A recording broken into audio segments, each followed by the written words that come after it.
Hello everyone, welcome to LIT exam, pre-board exam in mathematics part 1.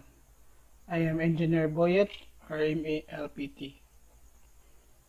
So before we start, subscribe muna kayo. Thank you. So ready your calculators. Number 1. Number series 7, 14, 30, 56, and 93. So hanap po yung 6th term.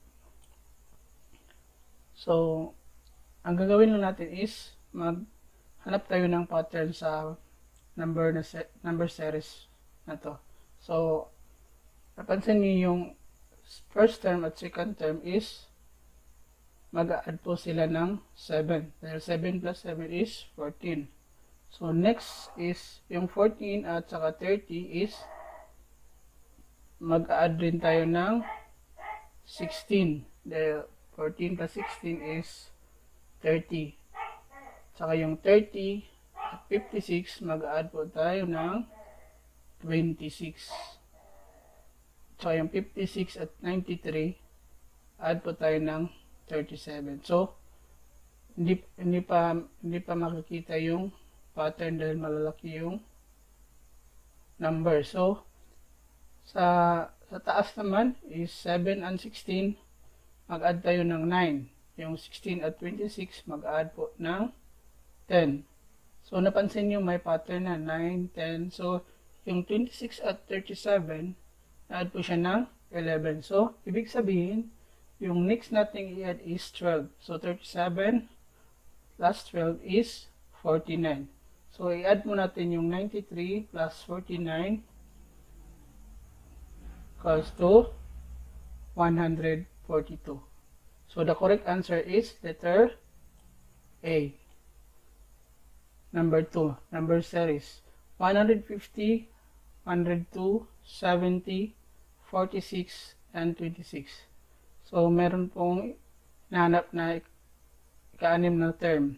So letter A, 10, letter B, 2, letter C, 8, letter D, 4. So, ang gawin rin natin is hanap tayo rin ng pattern. So, 150 saka 102, may difference po sila na 48. Yung 102 at saka 70, may difference pong 32.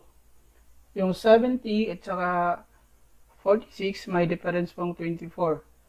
46 at 26, may difference po na 20.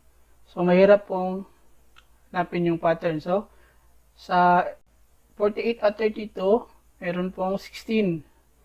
32 at saka 24, meron pong 8. Sa 24 at 20, meron po siyang 4. So, napansin nyo, may pattern na po tayo. Mag-divide po tayo ng 2 dito. So, 16 divided by 2 is 8. 8 divided by 2 is 4. Dito, mag-divide din tayo ng 2. So, magiging 2.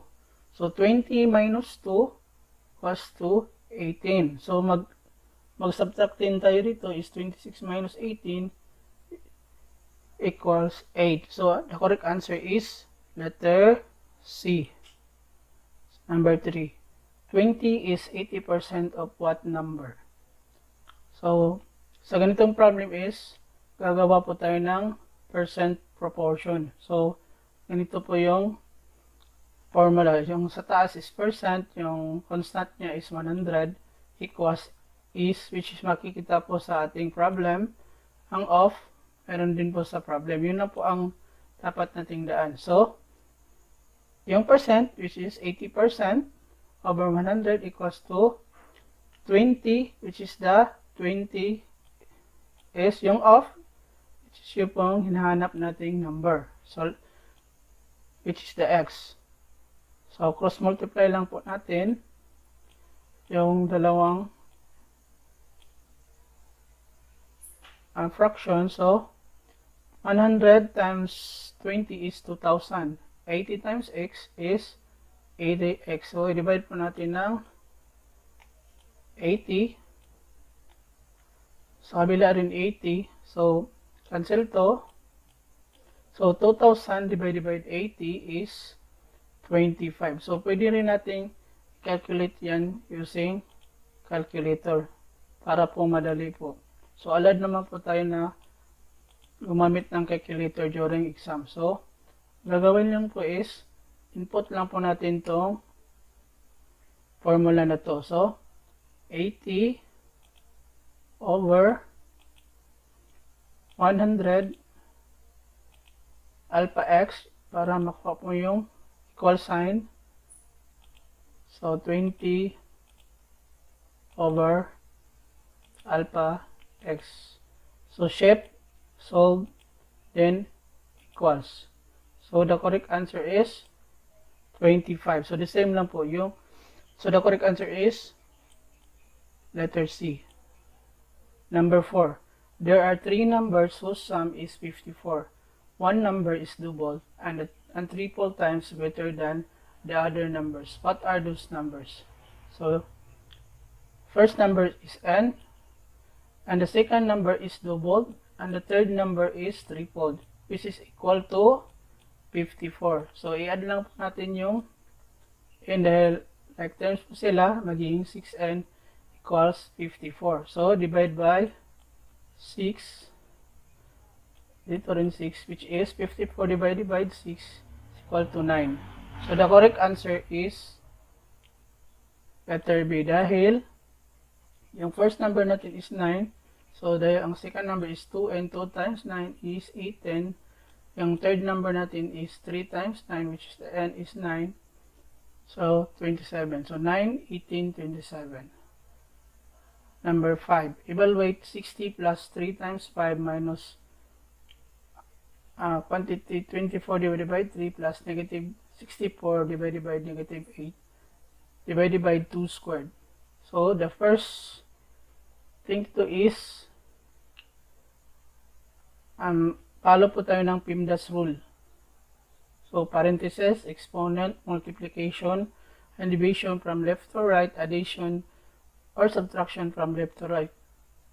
So, 60 plus 3 times 5 minus 24 divided by 3 minus plus negative 64 divided by 8 divided by 2 squared. So, ang first natin hahanapin yung parentheses. So, isolve muna natin itong nasa loob ng parentheses. So, negative 24 divided by 3 is 8 plus negative 64 divided by 8 is 8 dahil negative divided by negative is positive. So, nagiging positive 8 divided by 2 squared. So, next is exponent. So, ang nating next nating isolve is yung may exponent 2. So, 60 plus 3 times 5 minus 16 sa loob ng parenthesis 8 plus 8 divided by 2 squared. So, 60 plus 3 times 5 minus 16, yung 2 squared, which is equal to 4. Next is multiplication. So, dahil nauna, wala pong division,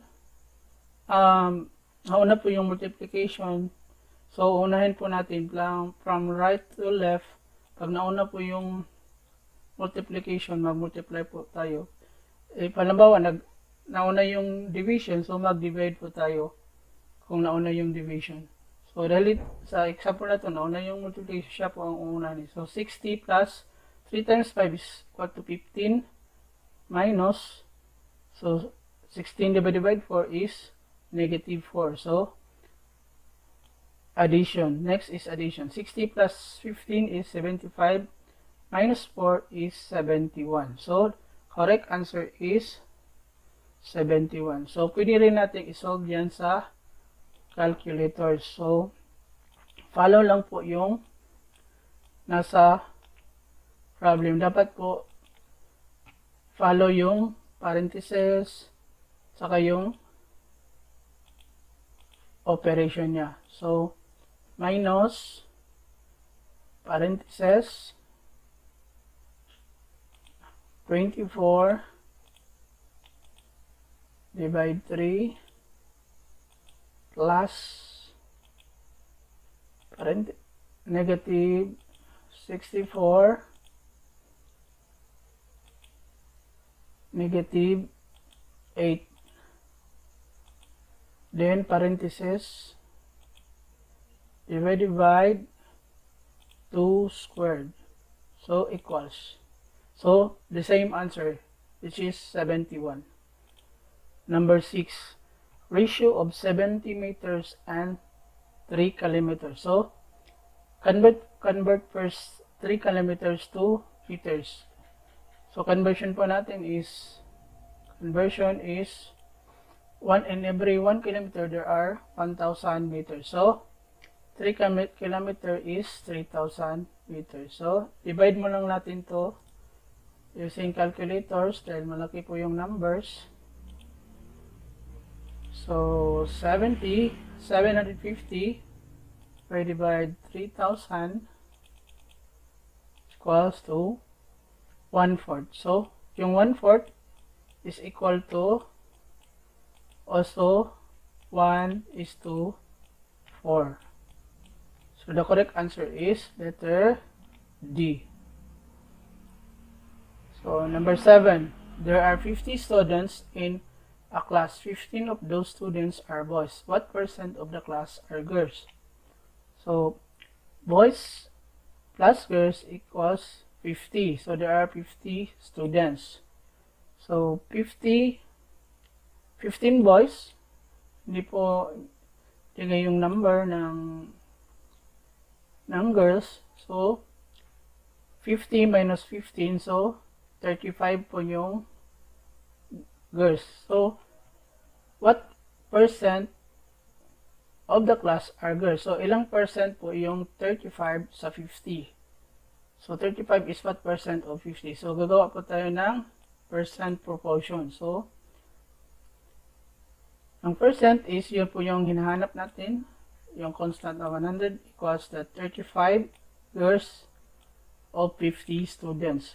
So cross multiply 3,500 x times 50 is 50x.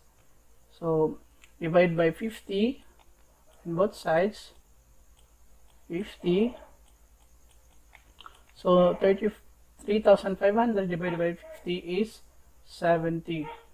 So using calculators, dahil allowed naman po tayo gagamit ng calculators, so pwede natin i-input yung problem, yung percent proportion natin.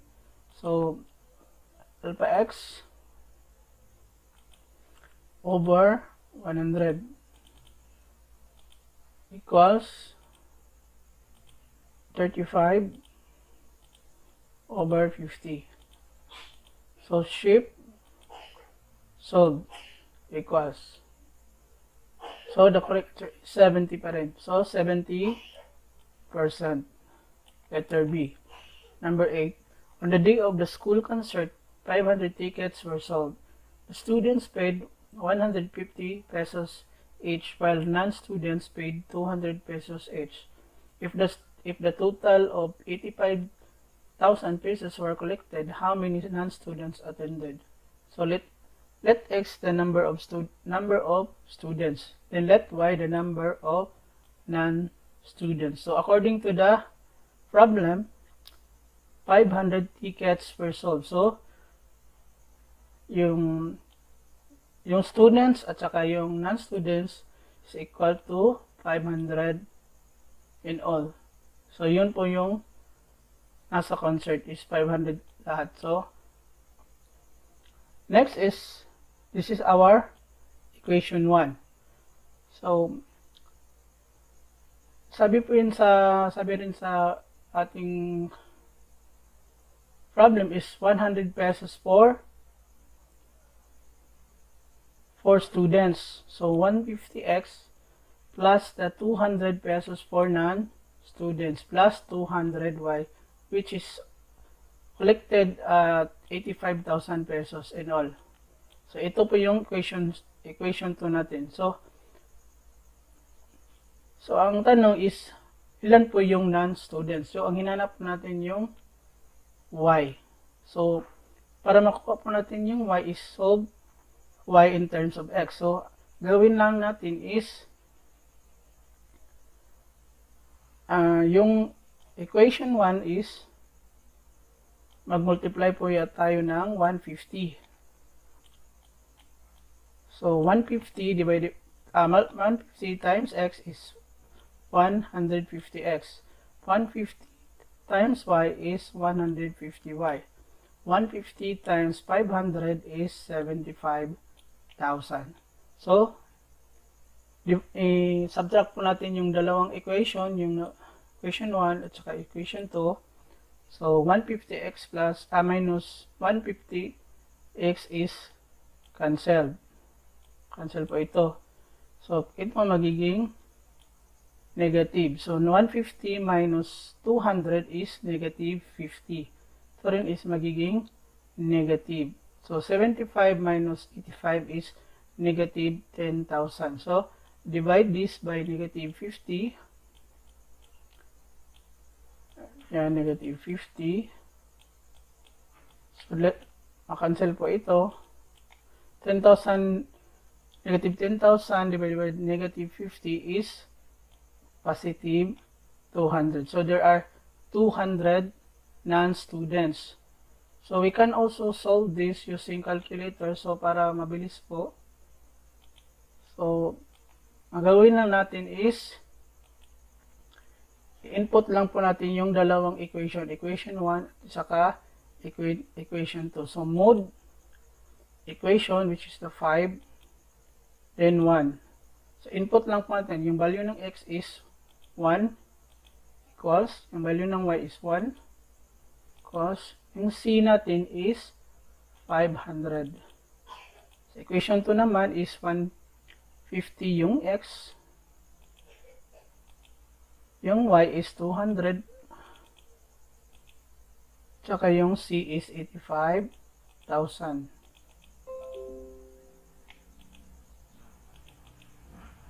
So, equals. And then, equals. So, yung x natin, which is the non-students, is 300. And the y is, the non-students is 200. So, the same answer. So, letter A. Number 9. Louis purchased 4 pounds of mixed nuts at 20 pesos per pound. Clark purchased 2 pounds of peanuts at 50 pesos per pound. What is the average price per pound of the mixture of both purchases? So, solution. Louis bought 4 pounds, which is cost 20 pesos. So, 4 times 20, so 80 pesos. While Clark purchased 2 pounds of peanuts at 15 pesos. So, in all is 30 pesos. So, add mo natin yung total cost niya is 100 at 6 pounds. Dahil 6 pounds lahat niyang ang kanyang pinamili. Lahat niyang pinamili niya is 6 pounds. So, divide lang po natin yung 110 divided by 6 is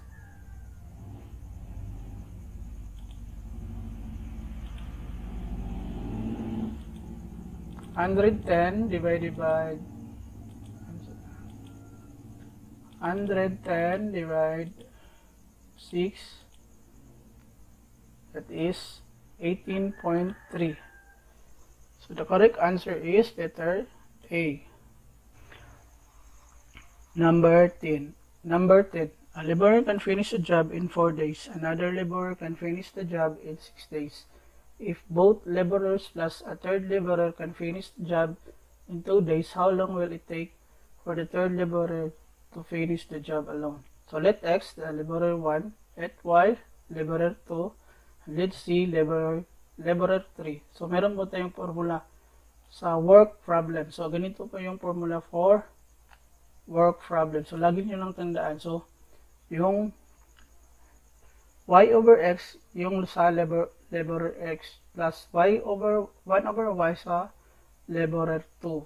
At saka y plus y over c for laborer 3. So kung lahat sila magtutulungan, ito po yung matatapos nila po. Lahat sila ay magtutulungan. Yung oras po, yung time for them to finish the job. So, plug in lang po natin yung numbers.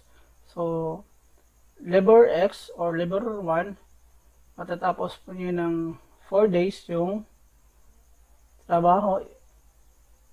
Laborer 2, which is the Y, and finish the job in 6 days.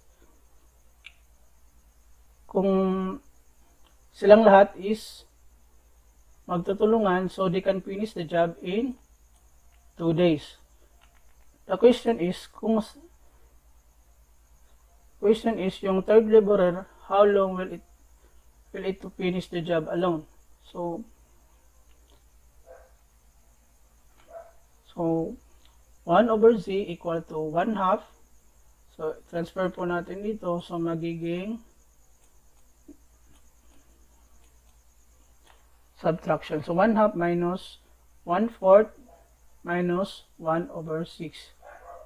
So LCD is 12. So 12 divided by 2 is 6. 6 times 1 is 6. 12 divided by 4 is 3. 3 times 1 is 3. 12 divided by 6 is 2. 2 times 1 is 2. So 6 minus 3 is 3. Minus 2 is 1. 1/12. So laborer 3 can finish the job in 12 days. So pwede rin natin isolve yan using calculators. So ang gagawin lang natin is plug in lang po yung equation. So plug in lang po natin yung equation, which is 1/4 plus 1/6 plus 1/z, or pwede rin mag-x kayo dyan. So equals 1/2. So solve equals, so the answer is 12. So the same answer. So letter C.